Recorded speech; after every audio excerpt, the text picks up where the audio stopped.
Para mí es un enorme placer estar con ustedes en estas jornadas y participar en la mesa con el profesor Isaías y hacerlo en la Universidad Católica de Lisboa, lo cual me da un pretexto para volver a esta ciudad que me es profundamente entrañable. Antes de comenzar, quisiera disculparme por mi absoluta ignorancia del portugués. No puedo decir ni una sola palabra. Tendré que hablar en castellano y espero que eso no sea un obstáculo para que podamos después discutir. Si hablo demasiado rápido, porque a veces hablo demasiado rápido, solamente así, y ya voy más despacio. Mi propósito esta tarde es reflexionar sobre la reacción de la Iglesia Católica Mexicana durante la época de la República Liberal. Se trata de un periodo que abarca más o menos 50 años. Marcaría el inicio en 1853 con el Plan de Ayutla, que era un pronunciamiento que enarboló principios republicanos y democráticos frente a las pretensiones dictatoriales del general Santa Anna. El periodo a tratar culminaría en 1910, todo es muy arbitrario, es el comienzo de la Revolución Mexicana, y sobre todo, en concreto, 1914, que sería el periodo más sangriento de la Revolución, que inauguraría un régimen corporativo y autoritario. Entonces, es un periodo de 50 años. Para ubicarnos un poco en la historia de México, en 1853 han pasado más o menos 3 décadas desde la consumación de la independencia. Al optimismo inicial que siguió a la independencia, en donde México era presentado como un cuerno de la abundancia y donde parecía que el progreso era algo inminente, habían seguido años de crisis económica endémica, de luchas intestinas por definir la constitución política del país y la pérdida de la mitad del territorio en una guerra desigual con Estados Unidos. Es decir, para 1853 los líderes políticos mexicanos no tienen ese optimismo que tenían al principio, pero los que ascienden al poder en ese momento intentan modificar al país, reformarlo según los principios liberales. Este periodo de cambio que sigue a la toma del poder de los liberales en México se llama reforma, pero reforma con mayúscula. Y es uno de los grandes mitos fundacionales mexicanos. Cuando se habla de la reforma, se habla siempre con un cierto respeto reverencial, como si el país se iniciara con la reforma. Lo que intentaron hacer estas élites es cambiar y quitar todos aquellos elementos que, según ellos, lastraban el progreso de México y su entrada en la modernidad. Y uno de estos elementos para ellos eran las corporaciones religiosas, pero también el ejército y los pueblos indígenas. La tentativa de esta reforma causó graves divisiones en México. De 58 a 61 se enfrentaron liberales y conservadores. En 62 las tropas de Napoleón III invadieron México y impusieron hasta el 67 un gobierno extranjero y después el imperio de Maximiliano, el hermano del emperador de Austria-Hungría, y finalmente en 67 triunfaría la República y las instituciones liberales, por lo menos de manera formal, se impondrían en México. En esta tarde, no teman, no pretendo dar cuenta de estos 50 años, sino solamente reflexionar sobre cuál fue la reacción y el reacomodo que la Iglesia tuvo que hacer para adaptarse a esta nueva situación. A semejanza de lo ocurrido en otras regiones del mundo, la aplicación de los principios liberales colocó a la Iglesia en una situación inédita, aunque en el pasado habían sido mermados sus privilegios y riquezas. Con el ascenso del liberalismo, el papel que la Iglesia había jugado o había tenido durante años fue cuestionado, ¿sí? En México se separa la Iglesia del Estado, los privilegios del clero son abolidos y la institución eclesial pierde gran parte de sus bienes. Pero además, el nuevo marco jurídico no reconoce al estamento clerical y proscribe a las corporaciones religiosas y en general a las corporaciones la posesión y administración de bienes raíces. De ser una religión de Estado, el catolicismo pasa a ser convicción privada y su acción pasa del espacio público al espacio privado. Esto provoca la necesidad de que la Iglesia replantee su papel frente al Estado y frente a la sociedad. Pero lo que es específico de México y en gran medida de la América española, y hace contraste interesante con Brasil, es que la separación entre Iglesia y el Estado en esos años puso a la Iglesia también en una situación inédita, porque hasta ese momento habían prevalecido los derechos de patronato. Y por primera vez la Iglesia tuvo independencia del Estado, cierta autonomía del Estado. Recordemos que desde su fundación en el siglo XVI, las iglesias americanas habían sido sometidas a la corona española por el patronato real, y aún tras la independencia, el derecho de patronato había sido cuestionado. En realidad, hasta la Reforma seguía vigente. La legislación reconocía a la religión católica como oficial y le otorgaba a la Iglesia inmunidades y privilegios. Pero el Estado reclamaba para sí, por ejemplo, la presentación de candidatos a puestos del episcopado y otros privilegios, y la Iglesia tenía la obligación de brindar auxilio pecuniario al Estado, que era su patrón. Con la República Liberal, el Estado es el que renuncia formalmente al patronato, y es con el decreto de separación la Iglesia mexicana por primera vez es capaz de hacer cosas que no había podido hacer desde el siglo XVIII, como crear nuevas diócesis, nombrar a sus canónigos o a sus obispos. Entonces, en esos años, en unos cuantos años, en México, no lo puse, pero se erigen, para darnos una idea de la idea, se duplicaron el número de diócesis en 2 años. Es decir, esta independencia o esta autonomía de la Iglesia respecto al Estado era una novedad y una necesidad en ese momento para la Iglesia. Este reacomodo de la Iglesia yo lo voy a trabajar en 2 ejes.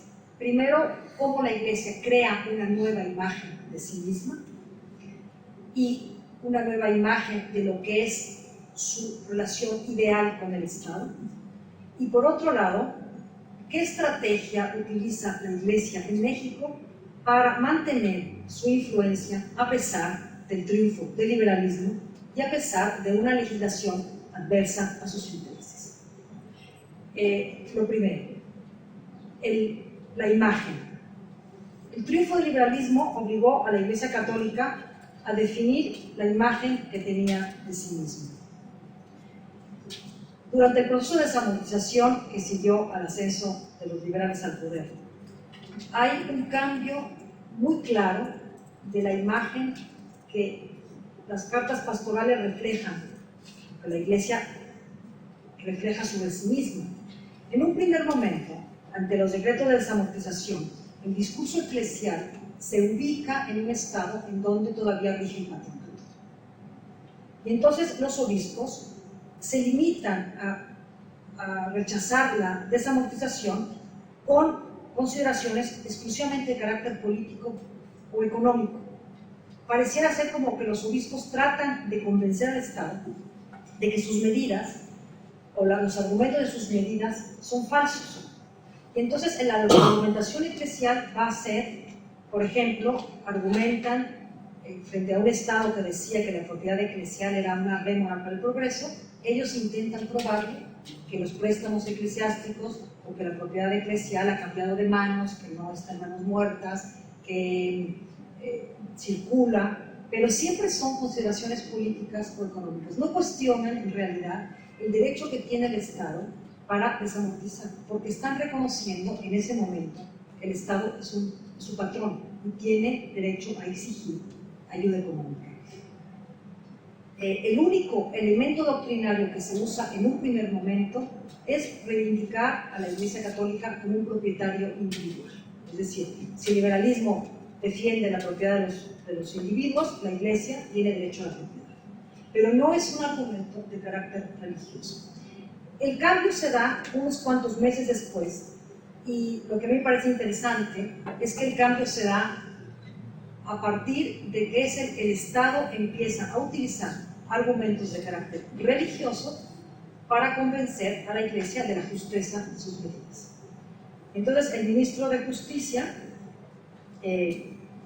envía una comunicación al arzobispo de México y, haciendo uso extensivo de fuentes religiosas, de la Biblia, de los padres de la Iglesia, le intenta probar que hay dos elementos distintos: la Iglesia primitiva y la institución religiosa o eclesiástica actual.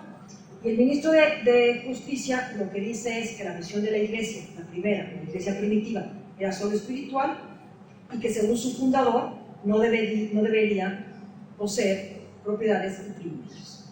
Entonces, que los liberales en realidad están llevando a la Iglesia a cumplir su misión original, y que en cambio la sociedad política, la Iglesia actual,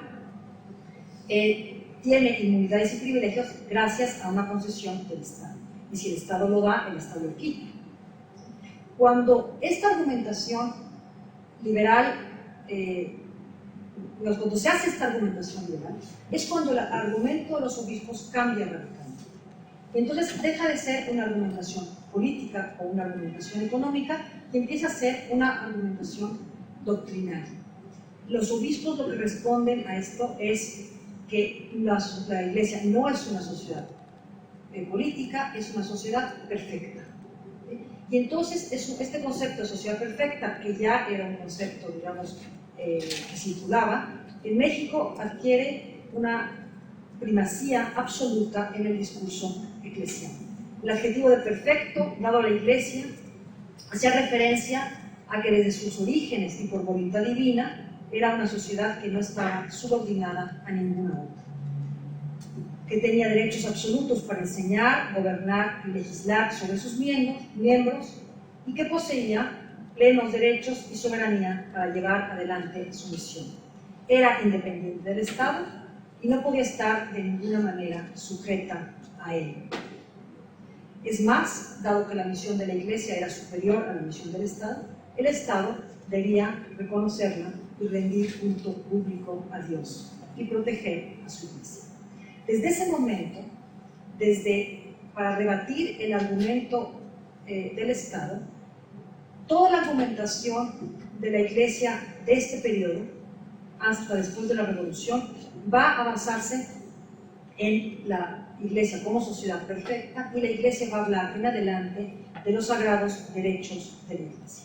En esta lógica, que ya no corresponde a un Estado patrón, que corresponde a una Iglesia no sometida al Estado, sino por lo menos paralela y en algunos aspectos superior al Estado, todo ataque a los privilegios de la Iglesia era un ataque a un derecho divino. Y por lo tanto, ya no se trata de una argumentación política o económica, sino se sanciona con sanciones de carácter eclesiástico, es decir, con excomunión. A partir de ese momento, la Iglesia va a empezar a amenazar de excomunión a todas aquellas medidas que afecten sus sagrados derechos. Pues este es un cambio importante que se da en los primeros años del ascenso del liberalismo y que va a marcar todo este periodo hasta el final. Ahora bien, lo que me parece importante y a veces difícil de definir es qué es lo que entendía la Iglesia por los sagrados derechos de la Iglesia. Porque si uno solo atiende a las pastorales, es un término que se repite, pero que nunca se concreta. Cuando yo estaba escribiendo este libro, el Partido Católico, en los años 11, hablaba de los sagrados derechos de la Iglesia, y yo me volví loca tratando de averiguar qué es lo que realmente querían, porque no había ninguna claridad. En México nunca se ha firmado un concordato. Entonces, tampoco era claro, si no había un documento que reflejara lo que la Iglesia consideraba la relación básica o la mejor relación que puede tener con el Estado. Solamente, y voy a usar solamente un borrador de concordato que fue aprobado tanto por las autoridades como por la Iglesia y que no se firmó por lo que voy a explicar ahora. Es un concordato que se negocia con el emperador Maximiliano, el que es impuesto por los franceses. Es un concordato de muy difícil negociación porque Maximiliano era liberal y Maximiliano presentó un proyecto a la Santa Sede profundamente regalista y la Iglesia mexicana en ese momento estaba dispuesta a renunciar a algunos de sus privilegios, pero no a la independencia ganada con el Estado, o frente al Estado. Finalmente, en la medida que el imperio de Maximiliano pierde fuerza, Maximiliano acepta las condiciones que le plantea la Santa Sede y de hecho hay un borrador de concordato, borrador que la Santa Sede no firma, no porque esté en desacuerdo con sus conclusiones, porque de hecho lo prueba, sino porque el imperio de Maximiliano ya no tiene futuro. Y no se trataba de firmar un concordato con un régimen que estaba a punto de caer. A pesar de ello, el documento existe y yo creo que refleja la idea o la visión que tenía la Iglesia en ese momento respecto a lo que consideraban sus derechos mínimos. Coincide este concordato con una serie de concordatos que se firmaron con otros países de la América Española y de un proyecto importante de la política del Papa Pío IX, que es el primer pontífice que conoce la realidad americana. Pío IX acompañó al viaje, a la expedición del cardenal Nunzi a Sudamérica en los años 20, 1820, como secretario.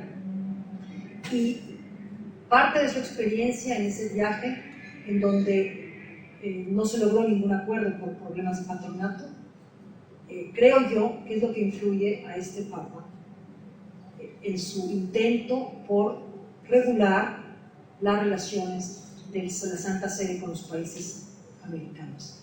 Entonces, en esos años se firman concordatos con Guatemala, Costa Rica, Honduras, Nicaragua, El Salvador, Venezuela, casi todos los países, y se intenta hacer con México, sin éxito. Entonces, los elementos que destacan de este concordato, digamos que nos darían una idea de que lo que la Iglesia considera ese mínimo sería la exclusividad del catolicismo y el reconocimiento como religión de Estado, la enseñanza católica bajo vigilancia de los prelados, el control eclesial de los seminarios, la censura eclesiástica y la independencia de la Iglesia en su gobierno interno. Y después el mantenimiento del foro eclesiástico, que había sido un punto importante de debate, y el reconocimiento de propiedad a la Iglesia similar a los particulares. Paradójicamente, a pesar de lo que muchas veces se dice en la historiografía mexicana, la Iglesia no está pidiendo en ese momento la devolución de sus propiedades. Sí, en parte lo considera totalmente, o sea, una misión imposible, y frente a la propuesta de la Santa Sede de que el Estado pagara un salario a los sacerdotes como compensación, los obispos mexicanos, mucho más realistas y sabedores de la crisis endémica económica del país, proponían la posibilidad de crear un mecanismo mediante el cual los quienes detentaban propiedad eclesial se arreglaran con la Iglesia dando una parte o comprando parcialmente esa propiedad a la Iglesia, pagando una parte a la Iglesia, pero nunca depender económicamente del Estado. Teniendo claro la idea que la Iglesia tenía de sí misma y de su relación con el Estado, lo que es interesante en este periodo es que el episcopado traza una estrategia para enfrentarse a una situación que parecía o que era adversa. ¿Sí? Cuando el emperador Maximiliano se expulsó del país y se impone la República otra vez, la situación de la Iglesia no era para nada alentadora, Por una parte, su base económica estaba totalmente trastocada, la mayor parte de los bienes inmuebles habían sido perdidos y por lo tanto las rentas necesarias para sostener el culto y las instituciones eclesiásticas se habían perdido, el diezmo, que era el más significativo de sus ingresos, ya no se pagaba en la mayoría del país, y donde se pagaba se hacía de manera irregular. Las prohibiciones de recolectarlo en especie, si fuera de los templos, hacía mucho más difícil su recolección, porque había una tradición de recolectarlo en especie. No se podían llevar a cabo ceremonias fuera de los templos, no se podían, los cementerios estaban secularizados, etc. Es decir, la situación de la iglesia en ese momento parecía un poco como catastrófica. Sin embargo, unos años después, en 1910, antes de la Revolución, la iglesia no solamente ha logrado recuperar su influencia, sino en muchos casos reconquistar o conquistar por primera vez zonas del país en donde su presencia era prácticamente testimonial. ¿Cómo lo hace? La forma como creo que la iglesia lo hace es utilizando las instituciones liberales o utilizando el espacio que le dan las instituciones liberales a sus laicos para que se organicen en su nombre y ejerzan en su nombre acción donde la iglesia no la puede ejercer. El momento clave para ello es 1874, porque cuando la República vuelve a triunfar en 67, en realidad las leyes de reforma se aplican de manera muy laxa. Pero en 1974 el presidente intenta introducir estas leyes como parte de la Constitución, es decir, darles carácter constitucional. Y por otro lado, expulsa a las Hermanas de la Caridad, quienes tenían en sus manos casi todas las asociaciones de beneficencia. Entonces, en ese momento, la jerarquía católica reacciona. Escribe una pastoral en 76, los 3 arzobispos que hay en México, el de Michoacán y el de Guadalajara, y protestan ante esta medida. Este documento, si bien recuerda el tono de los documentos que se escribieron para protestar contra la reforma, ya que condena las medidas y habla de los sagrados derechos de la Iglesia, su propósito es básicamente distinto. No pretende ni convencer a las autoridades, ni ningún tipo de cambio, y ni siquiera está dirigido a las autoridades. Lo que este documento está dirigido por primera vez a laicos y clérigos. No es un documento de protesta, pero básicamente propone un programa de acción. Los prelados hacen un llamado a los fieles, primero, para no participar políticamente y mantener la calma, es decir, no levantarse, porque hubo algunos conatos de levantamiento, pero hablan de aprovechar las libertades que otorga la Constitución liberal para ocupar los espacios donde la presencia del clero estuviera vetada, y así reconstruir una sociedad católica. En este documento se dice que por fidelidad a la Iglesia y por el bien mismo de los fieles, los laicos debían asociarse para elegir escuelas privadas para los sectores privilegiados y escuelas parroquiales gratuitas para sectores menos privilegiados.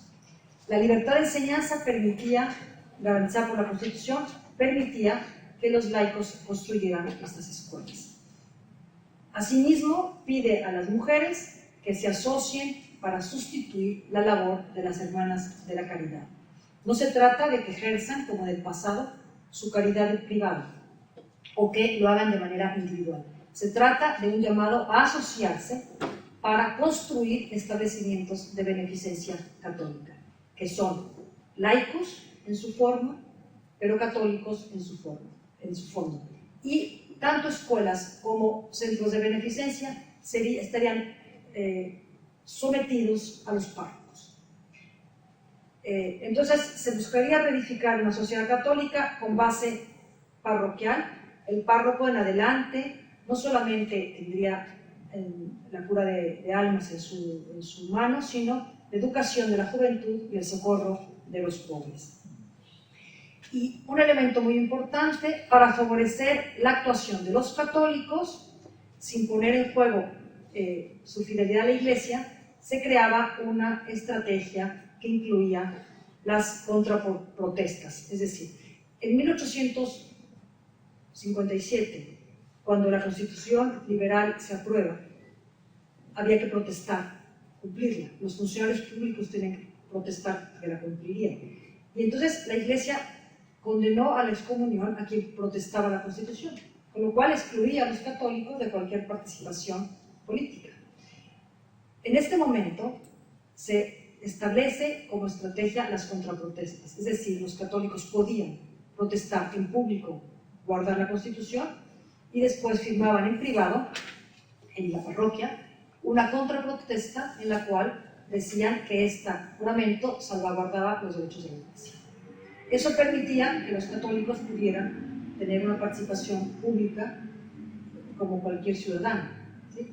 Y es interesante porque cuando los revolucionarios, es decir, estas contraprotestas se pueden ver porque durante la revolución las fuerzas revolucionarias en muchos casos tomaron los archivos de los obispados o los archivos parroquiales y confiscaron las contraprotestas, con lo cual ellos localizaron, digamos, a estos católicos dobles, por decirlo.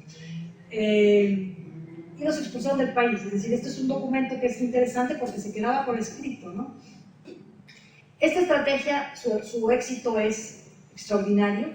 En las regiones del país en donde la estructura parroquial era más fuerte, llega a haber más escuelas católicas o más número de alumnos que van a escuelas católicas que el que van a las escuelas oficiales. Y en algunas zonas, por ejemplo Jalisco, que es una zona muy católica, los únicos o casi exclusivos centros de hospitales, orfanatos, etcétera, que hay fuera de las capitales son de la Iglesia. Es decir, hay una conquista del espacio de lo rural, de las zonas rurales, donde la Iglesia había tenido una presencia muy pequeña, gracias a esta estrategia de la reconstrucción parroquial. Por supuesto que en zonas en donde la estructura eclesial era muy pobre, o eran regiones donde había muy pocos recursos, la presencia de la Iglesia sigue siendo testimonial. Por último, esta estrategia tiene su culmen o su punto más importante durante los inicios de la Revolución.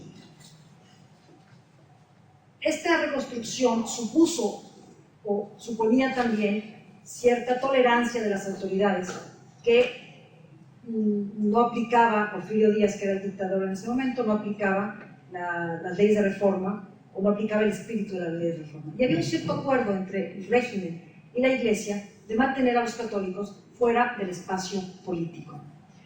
Y esto funcionó perfectamente hasta más o menos principios de siglo. En la medida en que el presidente Díaz envejecía y no había ningún sucesor claro o la sucesión no estaba resuelta, hay cada vez mayor alarma dentro de la jerarquía eclesial, del nuncio y de las élites católicas respecto al futuro de la Iglesia. Es decir, para ellos es muy claro que Porfirio Díaz es como un patrón y que mientras que Porfirio Díaz esté ahí, la Iglesia va a poder seguir consolidando su obra, pero cuando muera Porfirio Díaz, que es lo que pensaba todo el mundo, ¿qué va a pasar? ¿Sí? Y temen que la obra de 30 años de reconstrucción desaparezca. Entonces, en este momento, la Iglesia opta por aprovechar la última libertad que le otorgaba la Constitución y lanzar a los católicos a la política. No lo hacen durante el régimen de Porfirio Díaz. Cuando se inicia la revolución, bueno, el día que Porfirio Díaz renuncia, o sea, hay un movimiento armado, Porfirio Díaz renuncia a la presidencia, ese mismo día el arzobispo de México lanza la convocatoria de un partido católico. Un partido que había sido preparado por todas estas asociaciones y esta reconstrucción, y es un partido que se construye sobre la base de las asociaciones católicas que habían sido creadas en los años anteriores.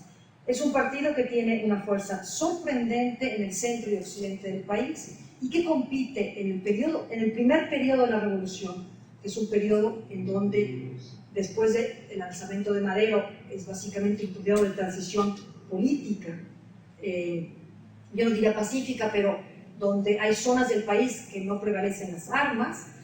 En esas zonas en donde no hay levantamiento armado, o donde el levantamiento armado es menor, la transición política se hace de manera electoral y el Partido Católico compite con maderistas y liberales y en muchos casos toma el poder.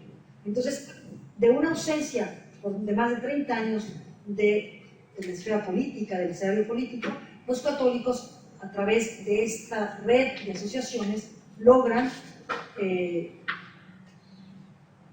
tomar una presencia importante durante estos años. Cuando la revolución se vuelve una revolución mucho más radical, la Iglesia pierde totalmente el protagonismo y el Partido Católico es no solamente prohibido, sino que la mayoría de los obispos salen al exilio. Lo que es interesante en la historia de México, creo yo, es que este Partido Católico es muy prematuro con relación a la experiencia de América Latina. Es decir, es un partido católico que corresponde más a un modelo belga de partido católico, un partido católico profundamente liberal, pero comprometido a modificar las leyes liberales que afectan a la Iglesia. Pero a diferencia de América Latina, en México no se vuelve a dar este fenómeno, es decir, no hay democracia cristiana en México, como hay después de la Primera Guerra Mundial en muchos países, y después de la Segunda Guerra Mundial prevalece en muchos lugares. En México no vuelve a haber una organización católica, en gran medida, y esa es una hipótesis, después de este periodo que se cierra con el Partido Católico, y los años de la Revolución y el anticlericalismo revolucionario que culminaría con la Guerra de los Cristeros en el año 29, la Iglesia va a optar por rehacer su relación con el Estado de manera directa, es decir, más en el modelo que había mantenido con Porfirio Díaz. La Iglesia apoyará al Estado y la negociación va a ser siempre autoridad política, jerarquía eclesial. Más allá de cuál sea la ley y cuál sea la Constitución, se logrará un modus vivendi, que así se llamaba en México, pero la jerarquía mantendrá a los laicos totalmente desmovilizados.